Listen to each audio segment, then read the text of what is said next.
Firma RST Roztocze została założona 23 lata temu, natomiast firma WSK Tomasz Flubelski spółka z ograniczoną odpowiedzialnością obchodzi w tym roku swoje 45-lecie. Firma RST jest producentem zamków, zawiasów, zacisków śrubowych, systemów zamykania. Natomiast firma WSK Tomaszów jest producentem precyzyjnych części dla lotnictwa. Obie te firmy należą do grupy RST i obecnie zatrudniamy ponad 620 osób. Firma RST Roztocze co roku zwiększa swoją produkcję o 20–25% i szczególnie obserwujemy duży wzrost, jeżeli chodzi o obróbkę blach.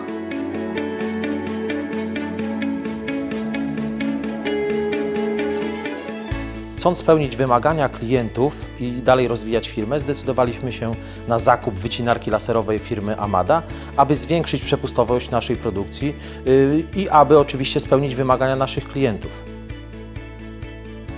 Maszyna LCG jest doskonałym dopełnieniem naszego parku maszynowego, ponieważ produkujemy 100–200 sztuk detali w serii i dlatego potrzebowaliśmy elastycznej maszyny, by szybko móc przejść od produkcji jednego detalu do drugiego.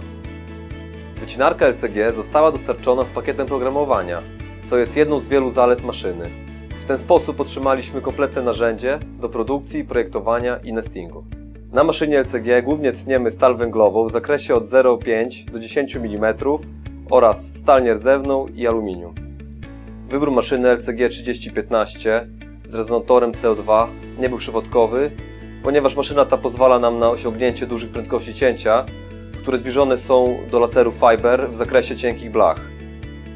Dodatkowo uzyskujemy bardzo wysoką jakość cięcia w całym zakresie obrabianych materiałów.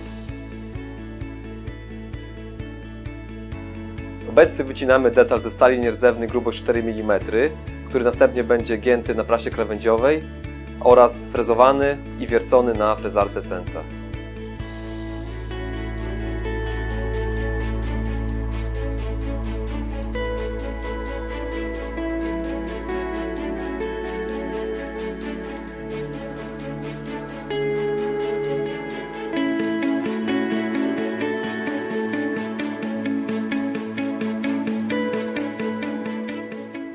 Obróbka blach w grupie RST rozwija się bardzo intensywnie, dlatego też podjęliśmy decyzję o wybudowaniu nowej hali produkcyjnej oraz podjęliśmy decyzję o inwestowaniu w nowoczesne maszyny i urządzenia.